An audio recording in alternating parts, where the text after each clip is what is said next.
Xoş gördük hər birinizi. Bugün mən sizə növbəti videoda adi kəsirlərin vurulması və bölünməsini izah edəcəm. Başlayaq adi kəsirlərin vurulmasında. Özümüzə bir neçə kəsir götürək. Tutaq ki, 20-də 15 vurulsun. 35-də 8. Deməli, kəsirlərin vurulması necədir? Kəsirlərin vurulmasında surətə vurub surətdə yazırıq. Məxrəcə vurub məxrəcdə yazırıq. Yəni 15 vurulsun 8, aşağıda da 20 vurulsun 35. Bunu belə də yaza bilərsiniz və ya belə yazmaya da bilərsiniz. Nə edə bilərsiniz? Siz onları elə burdaca ixtisar eləyə bilərsiniz. Yəni İxtisar edirik. Baxaq görək hansı ilə ixtisara gedir. Məsələn 20 ilə 8 hər ikisi 4-ə ixtisar gedir. 2 qaldı, 5 qaldı. Baxırıq ki 5 ilə 15 hər ikisi 5-ə gedir. 5 5-ə getdi. 1 qaldı, 5-ə getdi, 3 qaldı. Yuxarıda 3 qalıb, 2 qalıb, aşağıda 35 qalıb. Bunlar artıq hər ikisi hər üçündə bir ixtisar olunacaq bir şey yoxdur deyə bu zaman yerdə qalanların ədədləri surətə vurub surətdə yazırıq. Məxrəci də məxrəcə vurub məxrəcədə yazırıq. Elədir 35-də 6. Belə sadədir. Tutaq ki, başqa birində 8 tam 10-da 7 olmasın. 10-da 1 vurulsun. 7 tam 10-da 2 məsələn. Bu iki kəsiri bir-birinə vurduqda bayaq yazdığımız kəsirlər normal adi kəsirlər idi. Bunlar məsələn artıq qarışıq kəsirlərdir. Qarışıq kəsirləri bir-birinə vuranda bəzən uşaqların yanlış elədikləri nələrdir? Onlar tama vururlar, yazırlar 56. Yəni həmişə yox, bəzən belə səhvlər olur. Onu ona vurub məsələn 100 yazırlar, yuxarıda 1-i 2-yə vurub 2 yazırlar, sonra 100-lə 2-ni ixtisar edirlər. Bu zaman nə edirik? Kəsirlərin vurulması və bölünməsində əgər sizin qarşınıza qarışıq kəsirlər çıxmışdırsa, onları düzgün olmayan kəsirə çevirməlisiniz. Yəni birinci işiniz sizin budur. 10-da 8-i 10-a vurdu 80 və üzərinə də 1 gəldi 81 vurulsun. 7-ni 10-a vurdunuz. Burada ixtisar getmir, gəl burada ədəd dəyişək 9 eləyək. 7-ni 9-a vurdunuz 63, 63-ün də üstünə 2 gəldiniz, elədi 65. Bundan sonra başlayırıq artıq ixtisarımıza. İxtisar varmı? Əlbəttə ixtisar var. Məsələn 65 ilə 9 hər ikisi nə ixtisar getmir. Görürük ki 81 ilə 9 hər ikisi ixtisar gedir 9-a. Burada qaldı 1, burada qaldı 9. 10 ilə 65 hər ikisi 5-ə bölündüyünə görə aşağıda 2 qaldı, yuxarıda 13 qaldı. Başqa ixtisar yoxdur. Aşağıda qaldı 2 vurulsun 1, elədir 2, 9 vurulsun 13, eləyir 117. Bunda qarşı kəsirə çevirmək istəsək, deməli 58 tam 2-də 1 eləyir. Yəni bu iki kəsir hər ikisi bir-birinə vurduqda bu ədədə bu kəsirə bərabər olmuş oldu. Bəs məsələn bu tipli 8 vurulsun 1 tam 7-də 1 olsun. Tamı qarşı kəsirə və ya ümumiyyətlə kəsirə vurduqda necə vururuq? Məsələn, yenə deyirəm, edilən həmişə həll etməyə çalışanda, misalları sizə izah etməyə çalışanda edilən səhvləri də demək istəyirəm ki, yəni bunları biləsiniz, o səhvləri siz də etməyəsiniz. Deməli 8-i 1-ə vururlar, yazırlar 8 tam 7-də 1. Belə deyil, belə olmamalıdır. Dediyim kimi, bayaq da sizə dedim, qarşı kəsir qarşınıza nə vaxt çıxsa onu düzgün olmayan kəsirə çevirin. Yəni 7-də 7-ni 1-ə vurdunuz, 7 üstünə də 1 gəldi 8. Bundan sonra necə vuracağıq?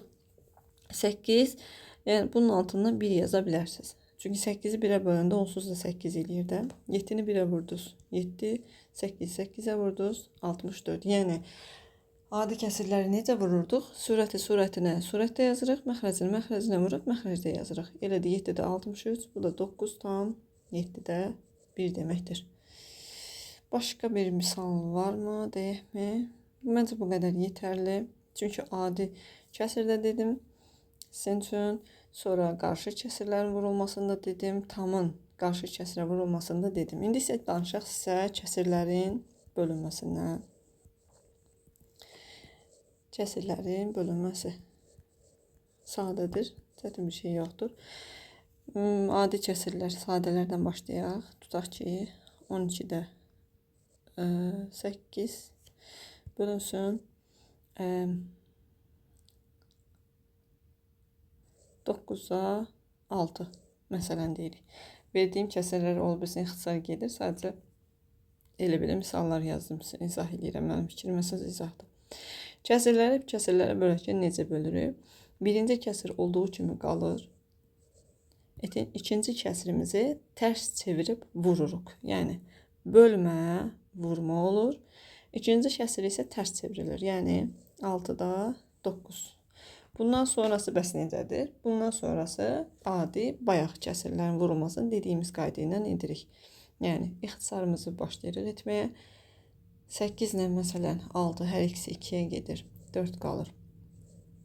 3 qalır. 3 ilə 9 hər ikisi 3-ə gedir. 3 qaldı. 1 qaldı. Deməli 12 ilə 3 hər ikisi 3-ə getdi. 1 qaldı. 4 qaldı. 4 ilə də 4 getdi. Təsadüfən misalımız elə alındı ki, cavab elədi 1-də 1, yəni 1-ə bərabər oldu. Kəsirlərin bölünməsi də belədir. Bəs bunu qarşı kəsirlərdə necə olur? Tutaq ki, 1,9-da 5 bölünsün 2,7-də 1 olsun. Elə misal yazdım, ola bilsin ki, yəni sonunda ixtisar getməsin, yəni o da mümkündür. Mesela bunu 8 edeyim, bəlkə işimizə yarayar. 8. Qarşı kəsirləri də bir-birinə böldükdə onları düzgün olmayan kəsirə çevirmək lazımdır. 9-da 9-u 1-ə vurduq. 9 üstünə 1 gəldik. 5 gəldi, 14 elədi. Bölünsün. İkinci kəsirimizi düzgün olmayan kəsirə çevirirəm. 2-ni 8-ə vurdum. 16 üstünə 1 gəldim, 17. Bunu çevirdim. Düzgün olmayan kəsiri çevirdim. Bundan sonrası kəsirlərin bölünməsi qaydasına görə birinci kəsirimiz yerində olduğu kimi qalır. İkinci kəsirimiz tərsinə çevrilir və vurulur. İxtisar varmı? Bu 8 idi. İxtisar varmı? Baxırıq, ixtisar yoxdur. Deməli, surətinə vurub surətdə yazacağıq. Yəni 14-ü 8-ə vuracaq, eləyəcək 112. 9-u da 17-yə vuracaq, bu da eləyəcək 153. Bu qədər. İxtisar getmədi, çox təəssüf ki, misalımızda olsun. Daha sonra isə bir misalı deyim və bitirim.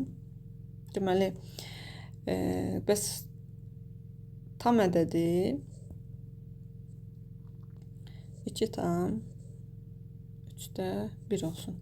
Tam ədədi qarşı kəsrə böləndə və ya ümumiyyətlə kəsrə böləndə necə bölürük? Birinci, dedik ki, onu düzgün olmayan kəsrə çevirmək lazımdır. Yəni 5 bölünsün 3-də, 3-ü 2-yə vurduq, 6 üstünə 1 gəldi, 7. Düzgün olmayan kəsrə çevirdik. Bundan sonrasına baxırıq artıq.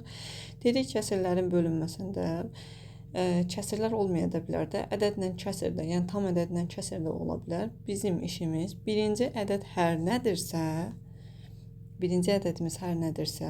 onu olduğu kimi saxlamaqdır, yəni 5.